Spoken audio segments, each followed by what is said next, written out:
So I think it's safe for me to say that federal legalization is inevitable. It's not a matter of if, it's just a matter of when. And there are lots of different implications for our retail partners and things that they need to have on their radar to make sure that they're prepared to properly service their clients' needs. And while we're sort of forecasting into future here, walk us through some of the most likely paths of the future of cannabis insurance and some of the things that our retail partners need to be ready for if and when those various different outcomes happen.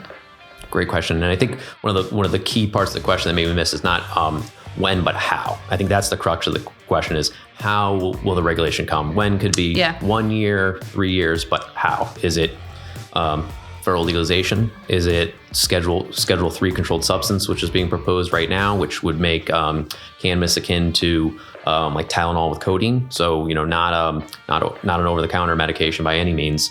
So it really depends on what the Fed does and what states do. So there's opportunity for it to be, completely decriminalized. Take Massachusetts, for example. Massachusetts is completely decriminalized, which in my opinion would be beneficial for the United States. So in that regulatory regime, the state is able to make its own regulations, decide the framework, medical, recreational, whether doctors prescribe it, whether you can buy it at a liquor store, whether you can buy it at a very protected dispensary. That's the Massachusetts model, and that's really the model of very different states. I think that's likely where the Fed could go, but also too, you have to think about medications and anything that's FDA approved, controlled substances like Tylenol with codeine that is transported over state lines has to be FDA approved. That's part of the definition. So that then means that if you want to be in the medical cannabis space, depending on what the Fed says, you have to be FDA approved. To have every gummy, lozenge, bud, etc. FDA approved is nearly impossible. FDA approves single, medications, a compound that is this, not a bud that could control contain this and that. So the medical side is where I think it's going to be very interesting because when you're talking about smoking, ingesting things and putting into your lungs, that's kind of counter to better health.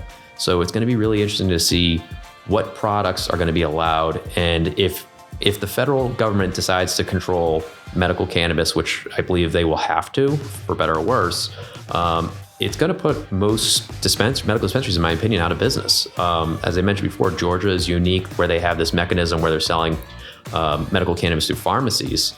I think that's where this is all going to go. And I think Georgia, in a way, is telling everybody out there, heads up, this is probably the future. Medical cannabis is going to be distributed through medical channels. If it's medicine, that's where it should be. Recreational cannabis, that's a whole different thing. And I think that's probably going to take more the path of alcohol. Every state will regulate it differently. There'll be some basic federal framework and everything will trickle down.